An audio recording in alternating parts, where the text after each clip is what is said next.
Hello అండి, జై శ్రీకృష్ణ. ఈరోజు కుర్మురే లడ్డు చేసుకుందామండి. ముందుగా మనము బెల్లాన్ని తురిమి పెట్టుకొని ఈ టీ గ్లాస్ ఆఫ్ వాటర్ని అందులో యాడ్ చేసుకొని కరగబెట్టుకొని మనకు ఏదైతే పాత్ర ఆనకం పడతామో దాంట్లో వేసుకోవాలి. మీరైతే ఇంకా కొంచెం పెద్ద గిన్నె తీసుకోండి. మాకు ఇందులో టైట్గా అయ్యిందనమాట, చిన్నగా అయ్యింది గిన్నె. ఇంకా కొంచెం పెద్దది పెట్టుకుంటే మనం ఫ్రీగా కలిపేయచ్చు. ఓకేనా. ఇంకా ఇప్పుడు వడకట్టుకున్నాం కదా, మళ్ళీ స్టవ్ పైన మీడియం ఫ్లేమ్లో మాత్రమే పెట్టుకోవాలి, మరి హెవీ ఫ్లేమ్ పెట్టుకోవద్దు. ఓకేనా. ఇలా చిన్న మంట పైన లేదా మీడియం ఫ్లేమ్ పైన మాత్రమే పెట్టి ఇంకా కలుపుతూనే ఉండాలి.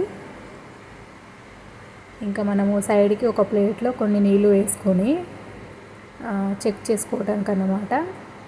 కనీసము ఒకవేళ చిన్న మంట పెట్టుకున్నట్టయితే కనుక మనకి 10 నిమిషాల కన్నా ఎక్కువ టైం పడుతుంది. ఒకవేళ మీడియం ఫ్లేము మరీ హెవీ ఫ్లేమ్ పెట్టినట్టయితే కనుక తొందరగా ఆనకం వస్తుంది. కానీ చిన్న మంట పైన పెట్టుకుంటే మాత్రము టేస్ట్ బాగుంటుంది, కాబట్టి చిన్న మంట పెట్టుకుంటే బెటర్.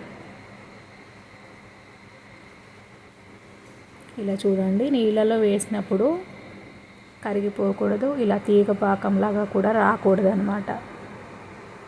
చూసారా, ఇలా రాకూడదు.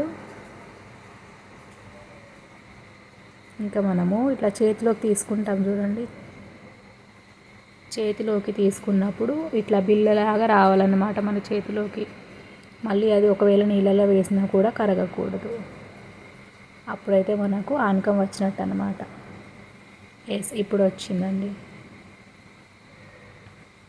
ఇట్లా కరెక్ట్ అన్నమాట, ఇలా మాత్రమే రావాలి. ఒకవేళ నీళ్ళలో వేసినప్పుడు కరిగిపోతే మాత్రము మనకి లడ్డు అనేది రాదన్నమాట. ఓకేనా. ఇప్పుడు చూడండి ఎంత చక్కగా వచ్చేసింది ఇలా. ఇంకా ఇప్పుడు స్టవ్ ఆఫ్ చేసేసి మన కురుమురేలు ఇందులో వేసేసుకోవాలి. మేమైతే బోల్పాలాలు అంటామండి, ఇంకా కురుమురే అని కూడా అంటాం కదా, అట్లా. ఇంకా కొంచెము కురుమురేలో ఏమైనా ఉన్నాయో చూసుకొని, క్లీన్గా ఉన్నాయో చూసుకొని తర్వాత ఇందులో వేసేసుకోవాలి. కొన్ని మనకి 30 రూపాయల ప్యాకెట్ తీస్తాం కదా, ఇది 1/4 కిలో బెల్లం అండి, 3/4 కిలో బెల్లం. ఇంకా దీంట్లో 30 రూపాయల ప్యాకెట్ తీస్తాం కదా, దాంట్లో 3 వంతుల దాకా పట్టినాయి. మనకు ఎంత పడుతుందో చూసుకొని అంత మాత్రమే వేసుకోవాలి. దీనికి క్వాంటిటీ అనేది ఏమీ లేదు.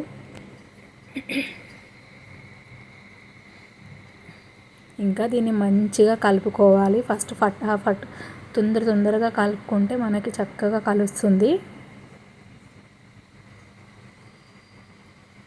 అందుకే అన్నాను, కొంచెం పెద్ద గిన్నె పెట్టుకోండి. మీరు పెద్ద గిన్నె పెట్టుకున్నట్టయితే కనుక ఫ్రీగా కలపగలుగుతాము. మాకు ఇందులో సరిగ్గా సరిపోయింది కదా, కలపడానికి కొంచెం ఇబ్బంది అయింది, కానీ చాలా చక్కగా వచ్చాయి చూడండి. ఇంకా మనము ఇట్లా ముద్దలు కట్టేసుకోవాలి. మనకి కురుమురే లడ్డు రెడీ అవుతుంది. ఒకవేళ మీకు ఈ రెసిపీ కనుక నచ్చినట్టయితే కనుక like, share, comment and subscribe అండి. ఇంకా ఇవి మనము కడుతూ ఉంటే మధ్య మధ్యలో ఇట్లా మీకు గట్టిగా అయిపోయి ఎండిపోయినట్టుగా అనిపిస్తే కనుక మళ్ళీ ఒకసారి స్టవ్ పైన పెట్టేసుకొని చిన్న మంట పెట్టేసి కలపండి.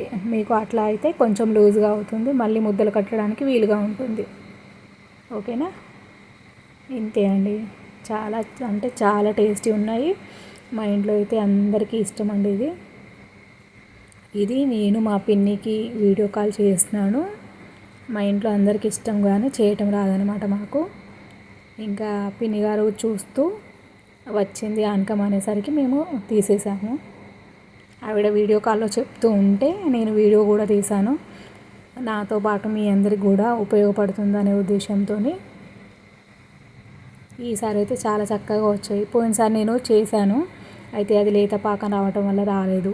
అందుకని మా పిన్ని గారు బాగా చేస్తారని ఆవిడని అడిగి దాన్ని ఈ వీడియో రూపంలో పెట్టాను. మళ్ళీ మనకు చూసుకోవడానికి ఉంటుంది కదా యూట్యూబ్లో పెడితే అని. ఇంకా అది నిన్ననే చేశానండి, ఈ రోజుకి ఇంకా రేపటి వరకు అయిపోతాయి అనుకుంటాను. అంత ఇష్టం అన్నమాట మా ఇంట్లో వాళ్ళందరికీను.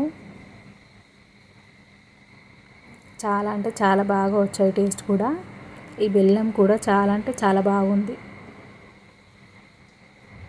మనకి కొంచెం నల్ల బెల్లం లాగా దొరుకుతుంది చూడండి, అది తీసుకుంటే టేస్ట్ బాగుంటుంది. ఇంకా తెల్లగా ఉంటుంది చూడండి బెల్లము, అది తీసుకోవద్దు. ఇది తీసుకుంటే టేస్ట్ అనేది బాగుంటుంది అన్నమాట.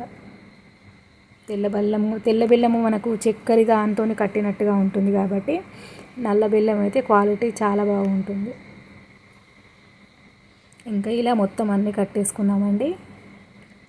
టేస్ట్ అయితే సూపర్గా ఉన్నాయి. మీరు ఒకసారి ట్రై చేసి ఎలా ఉన్నాయో చెప్పండి. ఇంకా ఏమైనా ఉంటే కనుక కామెంట్ పెట్టండి. ధన్యవాదాలు. ఇంకా నా ప్రీవియస్ వీడియోస్ కూడా ఉన్నాయండి, స్టిచ్చింగ్కి సంబంధించి అండ్ వంటకు సంబంధించి చూడండి.